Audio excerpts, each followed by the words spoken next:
Welcome to SQ Digital Learning Classes. I am Anupriya Namdev, Assistant Professor from Department of Management and Commerce, and today I am here to present my delivered lecture on the basis of topic is introductory part of HRM and HRD, which is included in subject of HRM, that's mean Human Resource Management. We will firstly know this what is HRM and what is HRD. So there are introductory part for your first series is HRM.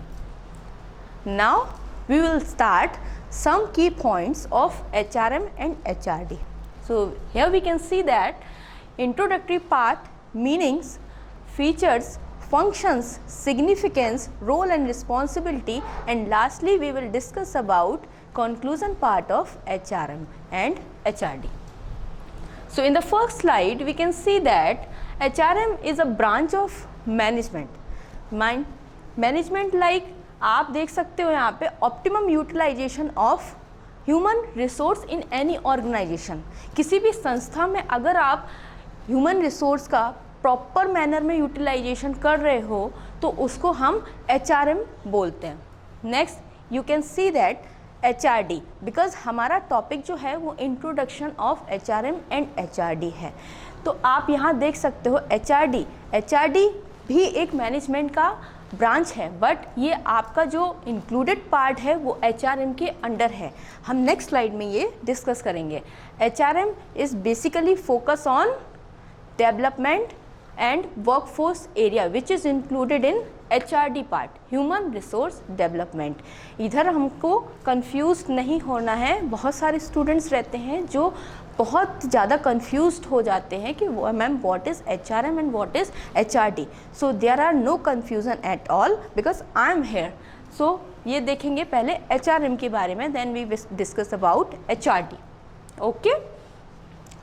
As we can see that HRD and HRM, so we will study HRM. HRM is a branch of management which is work on better result. better result से मतलब क्या होता है यहाँ पे HRM जो होता है किसी भी ऑर्गेनाइजेशन का बेसिक्स पार्ट होता है. आपने HR डिपार्टमेंट की कभी भी बात सुनी हो तो उसमें जो फर्स्टली एंड इनिशियली प्रोसेस आती है वो आपका वो HRM प्रोड्यूस करता है, मतलब मैनेजमेंट.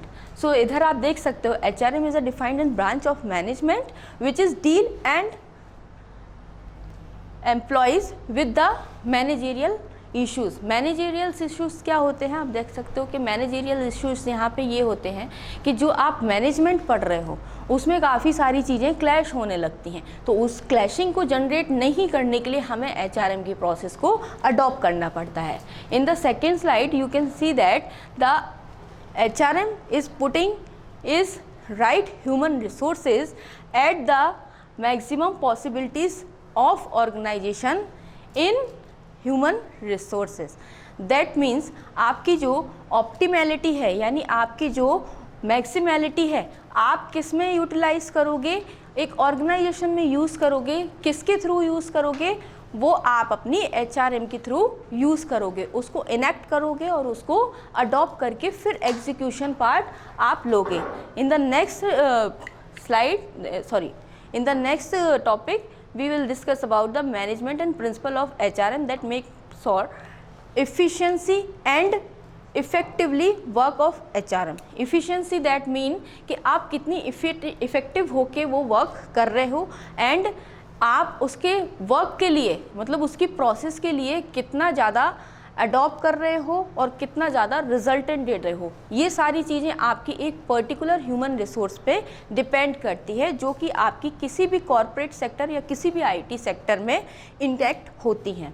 नेक्स्ट भी देखेंगे कि enhance the performance and productivity of company by assessing the best utilisation of human resource. तो इसका मतलब ये होता है कि अगर आप कोई भी परफॉर्मेंस दे रहे हो तो उसकी जो प्रोडक्टिविटी है वो आपकी एक इफ़ेक्टिव रिज़ल्ट को लेके आना चाहिए. दैट्स मीन कि अगर आपने कोई भी आपका एक ग्रुप बना हुआ है और उस ग्रुप में अगर आपको किसी भी रिस्पॉन्सिबिलिटी को दिया गया है तो उस रिस्पॉन्सिबिलिटी का रिजल्टेंट जो होगा वो एक एग्जैक्ट एरिया के लिए श्योर होगा. लाइक ह्यूमन रिसोर्स को यूज़ करके आप अपनी टीम को एक यूनिटी में, एक लीडरशिप क्वालिटी में इनेक्ट कर सकते हो, that's mean HRM. Now we will see the process of incorporate in wide range of HRM. So आप यहाँ देख सकते हो इस डायग्राम में जो आपकी प्रोसेसिंग है C, जो आपकी प्रोसेसिंग है वो इनके बेसिस पे चलती है. अभी आपकी ये बेसिस क्या है मैं आपको बताऊँ. Firstly is recruitment, selection, hiring, orientation, induction, training and skill development, feedback, performance, appraisals, incentives, reviews and rewards. इसके बाद कंपनसेशन. ये ऑल ओवर जो आपके इंक्लूडेड होते हैं वो HRM पार्ट में इंक्लूड होते हैं. क्यों होते हैं ये हम देखेंगे. पहली बात तो आपका HRM का मेन जो एम रहता है वो आप देख सकते हो यहाँ पे कि maintain good relationship across the entire organisation. किसके लेवल पे? एक ह्यूमन रिसोर्सेज के लेवल पे, जो कि आपके डिफरेंट करते हैं किसके? Various level of management. ठीक है, तो आप यहाँ सारी चीज़ों को फॉलो करेंगे. फर्स्टली हम देखेंगे कि इसका मीनिंग क्या होता है. तो मीनिंग आप देख सकते हो कि HRD जो है वो आप अभी तक जो हमारा पार्ट HRM का चल रहा था वही कंटिन्यूअसली चल रहा है. अब मैं आपको बेसिक डिफरेंस बताती हूँ HRM एंड HRD का, जो मोस्टली स्टूडेंट्स को क्या होता है, कन्फ्यूज़न हो जाता है कि HRM है क्या और HRD क्या है. तो हम यहाँ देख सकते हैं कि जो आपका HRM पार्ट था वो आपका इंक्लूडेड था मैनेजेरियल प्रॉब्लम के लिए, मैनेजमेंट के लिए. अब जो आपका डेवलपमेंट पार्ट है, जैसे आप देख सकते हो HRD है, मतलब ह्यूमन रिसोर्स डेवलपमेंट है. तो ये कैसे डिफाइन करेंगे? ये बेसिकली आपको डिनोट करता है डेवलपमेंट के लिए. अब वो डेवलपमेंट किसका होगा? डेवलपमेंट होगा आपके एम्प्लॉयज़ का, जो कि आपकी ऑर्गेनाइजेशन में ऑलरेडी वर्किंग कंडीशन में है, उनके डेवलपमेंट के लिए ये वर्क होगा. वर्क कैसे होता है? वर्क आप देख सकते हो कि उनकी स्किल्स पे वर्क होता है, उनकी नॉलेज पे वर्क होता है, बिहेवियर पे वर्क होता है आपकी, और कंसिस्टेंसी कैसी चल रही है, कॉम्पिटेंसीज कैसी हैं, एटीट्यूड कैसा है, उनके इथोस कैसे हैं, उनकी वैल्यूज़ कैसी हैं, उस पर उनका वर्क होता है. तो सबसे पहले मैं आपको बताना चाहूँगी बेसिक डिफरेंस जो आपका HRM और HRD का होता है. सपोज दैट आप किसी भी ऑर्गेनाइजेशन में वर्क कर रहे हो तो आपका जो HR डिपार्टमेंट है, HR डिपार्टमेंट आप देख सकते हो, this is the HR department. अब आपकी बात आती है HRM की. तो HRM आप इंक्लूड कर सकते हो, this is the part of HRM. Okay, so this is the part of HRM. It will work in wide range area. अब आप देख सकते हो मैंने ये दूसरा रेक्टेंगल बनाया हुआ है. ये जो रेक्टेंगल होगा this is the HRD, like development, human resource development. We will discuss already because HRM is a wide range area. ये एक वाइड रेंज एरिया में वर्क करता है और इसके अंडर में आपकी HRD यानी सबसेट यूनिट आती है. यहाँ आप देख सकते हो सबसेट यूनिट ऑफ HRM. तो आप जब भी बात करेंगे HRD की तो ये सबसे पहले जो आपकी बात आएगी वो ये आएगी कि आपका HRM के अंडर HRD वर्क करता है. HRD वर्क कैसे करता है? डेवलपमेंट बेसिस पे करता है. डेवलपमेंट बेसिस आप देख सकते हो, स्किल हो गई, नॉलेज हो गई, बिहेवियर हो गया, आपके वैल्यूज़ हम ऑलरेडी बता चुके हैं. तो ये आपका मिसकंसेप्शन जो वेरियस काइंड ऑफ स्टूडेंट्स को रहता है वो इधर हम क्लियर कर लेंगे. ओके, सो नेक्स्ट डिस्कस करेंगे HRD. अब HRD डील कैसे करता है? अब आप देखिए HRD हमारा जो डीलिंग प्रॉपर्टी होती है वो आपकी डील करता है बेनिफिशियल ऑफ अपॉर्चुनिटी, किसके लिए? एम्प्लॉयज़ के लिए, ओवरऑल डेवलपमेंट के लिए. हम यहाँ स्किल्स की बात कर चुके हैं, डेवलपमेंट की बात कर चुके हैं, उनकी नॉलेज की बात कर चुके हैं, उनकी पोटेंसी की बात कर चुके हैं और उनकी एबिलिटी की बात कर चुके हैं. तो इसके बाद आप देखिए ओवरऑल डेवलपमेंट हो चुका है. इसके पहले मैं आपको एक एग्जांपल देती हूँ. अगर आप किसी भी वर्किंग एरिया में वर्क कर रहे हो और आप वो नई कंपनी ज्वाइन किए हो तो उनका कुछ एक टाइम पीरियड होता है जिसको ट्रेनिंग एंड डेवलपमेंट पीरियड बोलते हैं. वो पीरियड आपका मैक्स टू मैक्स 60 डेज़ का होता है. 60 डेज़ उनका क्राइटेरिया रहता है, 60 डेज़ का होता है. ओके। अब आपका 60 डेज का क्यों होता है वो, क्योंकि वो आपकी नॉर्म्स के अकॉर्डिंग वर्क करता है। अब हर एक कंपनी के, चाहे वो आईटी सेक्टर हो, कॉरपोरेट सेक्टर हो and various kind of small business का सेक्टर हो, वो आपके नॉर्म्स एंड पॉलिसी के अकॉर्डिंग 60 डेज का वर्किंग कंडीशंस होती हैं, जिसके अंडर आपकी ट्रेनिंग एंड डेवलपमेंट प्रोसेस होती है। वो आपका प्रोविजनली पीरियड भी हो सकता है, वो आपका अडॉप्ट पीरियड भी हो सकता है।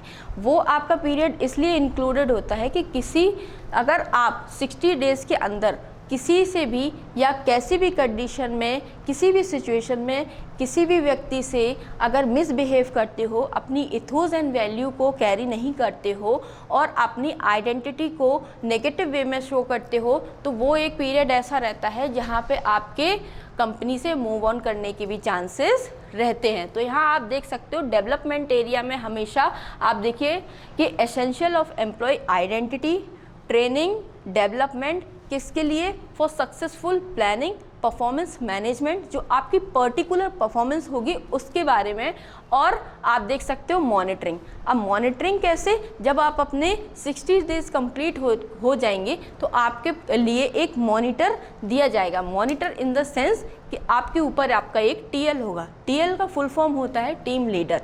वो आपकी वर्किंग कंडीशन को ऑब्जर्व करेगा।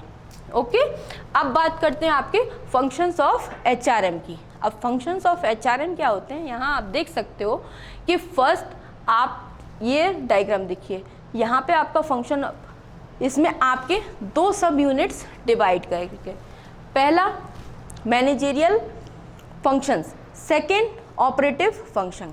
अब managerial functions and operative functions होते क्या हैं?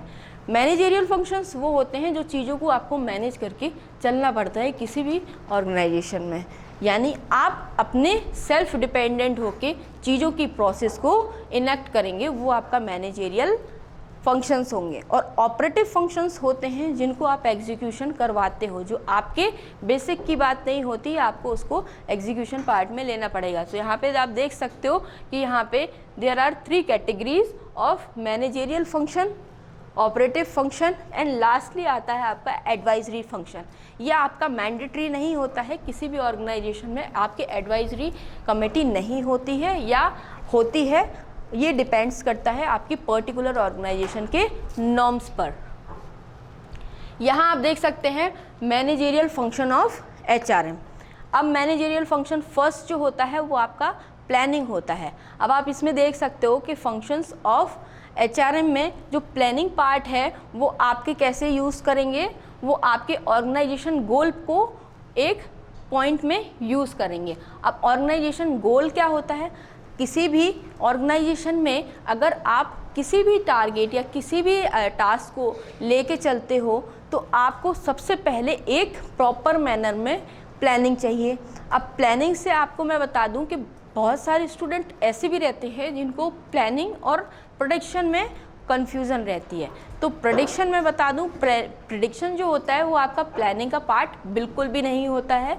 प्रेडिक्शन आपकी फोरकास्टिंग आती है, उसका अलग एक रोल रहता है जो कि आपकी सप्लाई चेन में इंक्लूडेड होता है। और जो प्लानिंग होती है वो आपकी ऑल ओवर वर्क करती है, बट एचआर में उसका रोल इस तरीके से रहता है कि identification of current situation and future human resource on the basis of किसके? Needs and values, attitude and behaviour of employ. किस लिए? क्योंकि उनके वर्क को कोई इम्पैक्ट ना हो।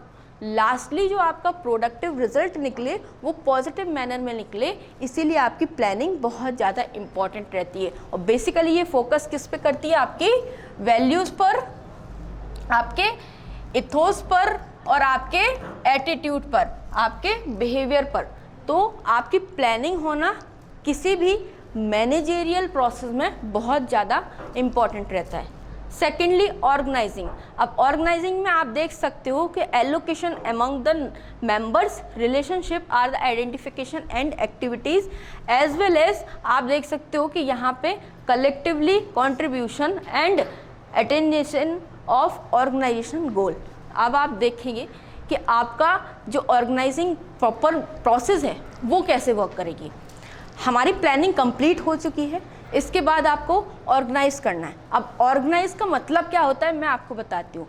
ऑर्गेनाइजेशन में कभी भी आप कोई भी प्लान करते हो यानी फर्स्ट स्टेप अडॉप्ट करते हो, सेकंड स्टेप आपका आता है ऑर्गेनाइज। ऑर्गेनाइज में आप चीज़ों को प्रॉपर मैनर में एलोकेट करते हो।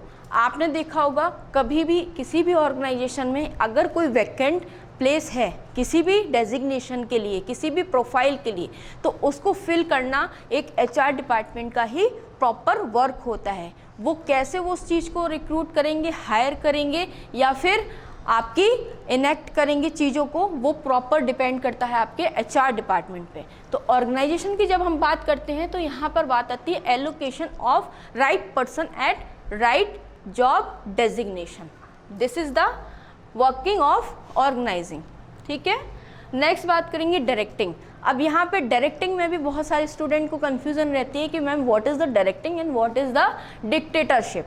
सो मैं आपको बताऊंगी, कंफ्यूज नहीं होना है। डिक्टेटरशिप इज़ लाइक आप अथॉरिटेटिव नेचर के हो रहे हो, आप में लीडरशिप क्वालिटी नहीं दिख रही है, तो अथॉरिटेटिव नेचर जो होता है वो आपकी डिक्टेटरशिप में आता है, जो कि निगेटिविटी को शो करता है। आप किसी भी सेक्टर में जाएंगे, कॉर्पोरेट सेक्टर में, आईटी सेक्टर में, किसी भी सेक्टर में जाएंगे, वहाँ पे आपका दो वर्ड्स या दो टर्म्स कभी यूज़ नहीं होंगे। पहला आपका सिलेक्शंस एंड सेकेंड आपका डिक्टेटरशिप। क्यों? क्योंकि ये निगेटिविटी को शो करते हैं और इससे आपकी जो टीम मैनेज हो रही है वो भी ब्रेक होने लगती है। तो डिक्टेटरशिप का यूज़ नहीं करना है। डिक्टेटरशिप के टुवर्ड्स हम यूज़ करते हैं डायरेक्टिंग। डायरेक्टिंग का मीनिंग ही यही होता है कि आप अपने एम्प्लॉयज़ को क्या कर रहे हो, मोटिवेट कर रहे हो, किसके लिए, मैक्सिमम पोटेंसी जो उनके अंदर इनबिल्ड है उसको निकालने के लिए। आप देख सकते हो जितनी भी पॉसिबिलिटीज़ हैं, जितनी भी उनके अंदर एबिलिटी है, उनको निकालने के लिए आप उनको डायरेक्ट करते हो, उनकी एबिलिटी को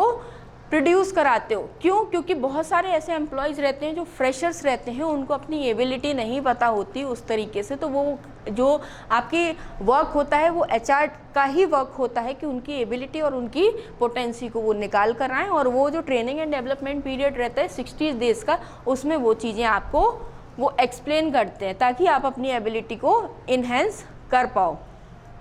लास्टली देखिए कंट्रोलिंग। अब यहाँ बात आ गई कंट्रोलिंग की। जैसे मैंने बोला था कि डिक्टेटरशिप यूज़ नहीं करना है, तो यहाँ पर भी आपको कंट्रोलिंग नहीं दिखानी है।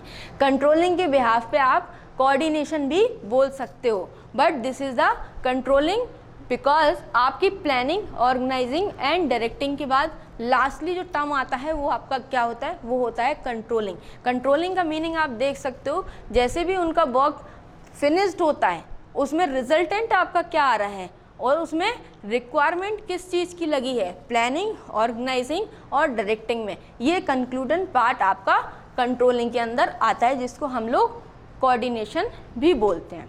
नेक्स्ट बात करेंगे अपना ऑपरेटिव फंक्शन। अब सेकंड जो आपका ऑपरेटिव फंक्शन आ गया, फर्स्ट में इसमें रिक्रूटमेंट एंड सिलेक्शन में आपको पहले बता चुकी हूँ कि सिलेक्शन वर्ड का यूज़ नहीं करना है। सिलेक्शन जो होता है वो आपकी निगेटिविटी को शो करता है, इसलिए आप देखिए सिलेक्शन रिक्रूटमेंट कैसा होता है। रिक्रूटमेंट आपका इनबिल्ड भी होता है और आउटसोर्स से भी हो सकता है। बहुत सारे ऐसे पार्ट रहते हैं जो आपके रिक्रूटमेंट को शो करते हैं। फर्स्टली रिक्रूटमेंट आप देख सकते हो कि आप right candidate from this pool. Right candidates का मतलब क्या होता है, अगर आपकी कंपनी में किसी भी एम्प्लॉय का अगर वैकेंट प्लेस है और उसको वैकेंट प्लेस को फिल करने के लिए आपको रिक्रूटमेंट प्रोसेस करनी है, तो आप दो तरीके से कर सकते हो। पहला तो आपका हायरिंग हो सकता है और दूसरा आपका रिक्रूटमेंट प्रोसेस हो सकता है। कॉर्पोरेट सेक्टर में हायरिंग का हम वर्ड यूज़ नहीं करते हैं। हायरिंग जो होती है आपकी वो बल्क लेवल पे होती है, और रिक्रूटमेंट जो होती है वो आपकी स्पेसिफिक जॉब प्लेस के लिए होती है। आप सपोज दैट आपका आपकी कंपनी में 2 वैकेंट प्लेसेस हैं और उसमें आपको 2 कैंडिडेट्स ही चाहिए हैं, तो उसके लिए आप हायरिंग प्रोसेस का यूज़ नहीं करोगे, उसके लिए आप रिक्रूटमेंट प्रोसेस का यूज़ करोगे, और वो वेरियस टाइप से होंगी। आगे हम वो चीज़ को डिस्कस करेंगे। नेक्स्ट आप जॉब एनालिसिस। अब जॉब एनालिसिस में क्या होता है, आप देख सकते हो process of discrimination of the nature of job specific human requirement. अब आप देख सकते हो जो भी आपकी डेजिग्नेशन ब्लैंक है उसको ऑक्यूपाइड करने के लिए वेरियस काइंड ऑफ एस्पेक्ट निकल के आते हैं। एस्पेक्ट क्या होते हैं, आप देख सकते हो आपका qualification, skills and work experience. जो कि आपके जॉब के लिए, परफॉर्मेंस के लिए यूटिलाइज होने वाला है। जो भी कैंडिडेट है उसको 3 एस्पेक्ट पे आप देखोगे, ये आपका किस में आएगा, job analysis and job design में। नेक्स्ट बात करते हैं परफॉर्मेंस अप्रेजल की। परफॉर्मेंस अप्रेजल में आप देख सकते हो जो आपकी एक्सेप्टेबल लेवल है। सपोज दैट आपको जो टास्क दिया गया है उसके अकॉर्डिंग आप प्रॉपर मैनर में वर्किंग कंडीशन ला रहे हो और उसकी प्रोडक्टिविटी को पॉजिटिवली डिनोट कर रहे हो, तो वो किस में आएगी, आपके परफॉर्मेंस अप्रेजल में आएगी। परफॉर्मेंस अप्रेजल में आपको बता दूं हर 6-6 महीने में एक प्रोसेस होती है जो एम्प्लॉयज़ या एम्प्लॉयर्स के लिए इनकॉर्पोरेट करते हैं। Next training and development. Training and development मैं आपको बता चुकी हूँ, किसी भी कंपनी में अगर आप रिक्रूट हो चुके हो, ज्वाइन हो चुके हो, तो वहाँ पे कुछ डेज़ रहते हैं जिसको आप ट्रेनिंग एंड डेवलपमेंट पीरियड बोलते हो। वो डेज़ स्पेसिफिक नहीं है कि कितने दिन हो सकते हैं, बट मैक्स टू मैक्स वो 60 डेज़ होते हैं जिसके अंडर में आप अपनी ट्रेनिंग एंड डेवलपमेंट कंप्लीट करते हो। Next wages and salary. अब वेजेस एंड सैलरी में देखेंगे different type of paid system है ये, मतलब आप इसको पेड करते हो किस लेवल पे जाके, HRM के लेवल पे। किसके लिए, अपने ऑर्गेनाइजेशन के एम्प्लॉयज़ एंड एम्प्लॉयर्स के लिए, जिसमें इंक्लूडेड आपके क्या क्या हो सकते हैं, सैलरी हो सकते हैं, इंसेंटिव्स होता है और आपका एडमिनिस्ट्रेटिव होता है। इसके बाद आप देख सकते हो कि बहुत सारे बोनस और बेनिफिट्स भी होते हैं। अब ये आप समझ लीजिए कि इसमें आपका जो वेजेस एंड सैलरी दिया गया है, मैं आपको बता दूं कि कुछ आपके जैसे यहाँ पे आप देख रहे हो इंसेंटिव्स, यहाँ पे आप देख रहे हो बोनसेस, तो इनको आप कुछ मॉनेटरी में दे सकते हो और कुछ नॉन मॉनेटरी में।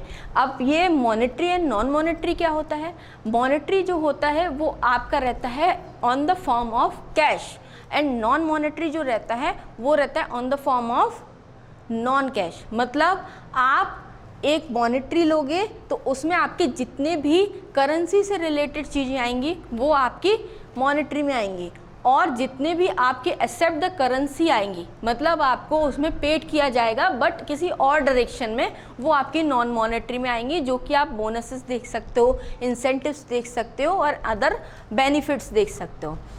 इसमें आप देख सकते हो नेक्स्ट जो टर्म है वो आपका एम्प्लॉय वेलफेयर। अब एम्प्लॉय जो वेलफेयर होता है वो ऑर्गेनाइजेशन टोटली बेस्ड किस पे करता है, beneficial and facility of employees.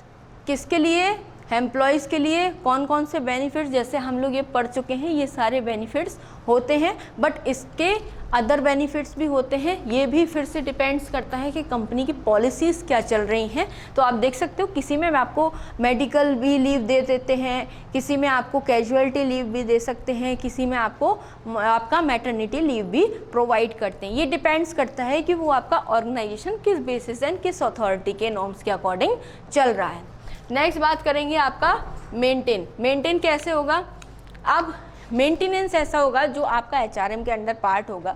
Maintenance work कैसे करेगा, जो भी आपके एम्प्लॉयज़ के सेल्फ असेसमेंट, सेल्फ परफॉर्मेंस की बात आएगी तो उसमें आपका मेंटेनेंस वर्क करेगा। मेंटेनेंस करवाएगा कौन, आपका HR डिपार्टमेंट ही करवाएगा, जो HRM प्रोसेस के अंदर आती है। मतलब आप देखो, always try to keep your self developed and enhanced, मतलब आप हमेशा कॉन्टीन्यूअस प्रोसेस में रहोगे अपने सेल्फ असेसमेंट को इन्हेंस करने के लिए। ये सारी चीज़ें आपको मेंटेनेंस के अंदर आएंगी। नेक्स्ट आप देख सकते हो लेबर रिलेशन। ये सबसे ज़्यादा इंपॉर्टेंट होता है लीडरशिप क्वालिटी में। लेबर रिलेशन मतलब ये होता है कि आपका एम्प्लॉयज़ एंड एम्प्लॉयर्स के बिटवीन कनेक्शंस कैसे हैं, उनके बॉन्ड्स कैसे हैं, उनके टर्म्स कैसे हैं। तो आप ये देख सकते हो, ये इम्पैक्ट फिर किस पे डालेगा, आपकी वर्किंग कंडीशंस पे डालेगा, आपके बेनिफिट्स पे डालेगा, आपके रिवॉर्ड्स पे डालेगा, एंड ये ऑल्सो शो करेगा आपकी डिसीजन मेकिंग एफिशिएंसी को। तो ये सबसे ज़्यादा इम्पैक्ट किस पे करेगा, एक रिलेशनशिप पे करेगा, जो कि आपके एक कोवैलेंट बॉन्ड होगा।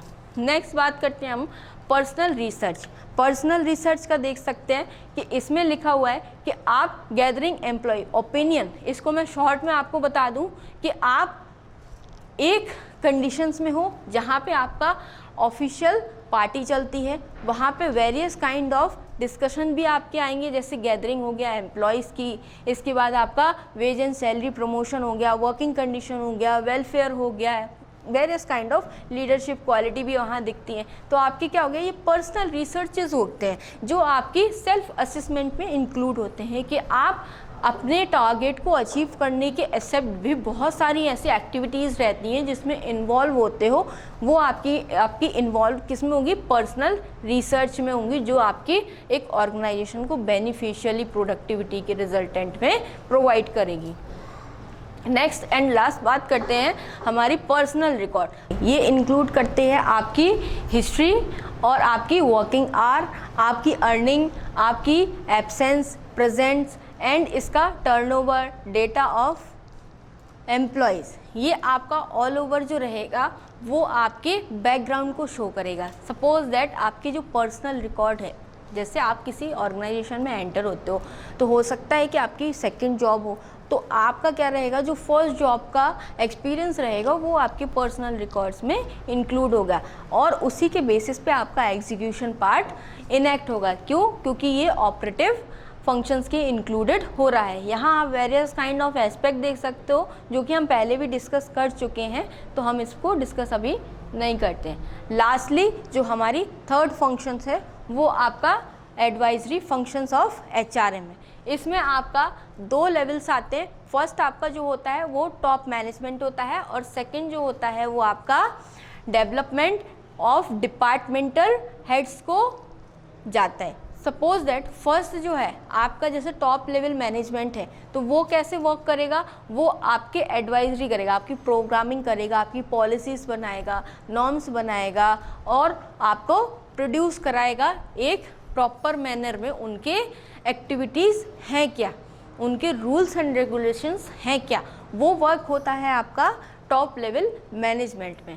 और फिर उसमें आपका पॉलिसी मेकिंग हो जाती है, तब आपका नेक्स्ट जो स्टेप आता है वो आपका आता है एग्जीक्यूशन पार्ट। एग्जीक्यूशन पार्ट क्या होता है, जो आपके डिपार्टमेंटल हेड करवाते हैं। अब डिपार्टमेंटल हेड कौन होते हैं, जो आपके उस प्लानिंग को और जॉब एनालिसिस को, रिक्रूटमेंट को, सिलेक्शन को या किसी भी ट्रेनिंग एंड डेवलपमेंट को या फिर प्लेसमेंट को या फिर पर्सनल अप्रेजल को एग्जीक्यूशन पार्ट में लाते हैं। सपोज दैट आपकी हायरिंग या सिलेक्शन हो चुका है और आपका ट्रेनिंग एंड डेवलपमेंट पीरियड भी निकल चुका है, अब आपको वर्किंग कंडीशन में इनेक्ट करना है, तो वो कैसे होगा, वो आपके डिपार्टमेंटल हेड ही करेंगे। एग्जीक्यूशन पार्ट डिपार्टमेंटल हेड की ही रिस्पॉन्सिबिलिटी होती है और उसमें आप फिर प्रॉपरली वर्किंग कंडीशन में आ सकते हो। आप देख सकते हो ये डायग्राम, जहाँ पे आपका फर्स्टली HRM की एडवाइजरी फंक्शन होती है, जिसमें आप अपना strategy, plan, organise, directing and controlling भी शो करोगे। I think this is sufficient for today lecture and we will discuss about further to be continue with the second part of introduction of HRM and HRD. Till bye bye, take care.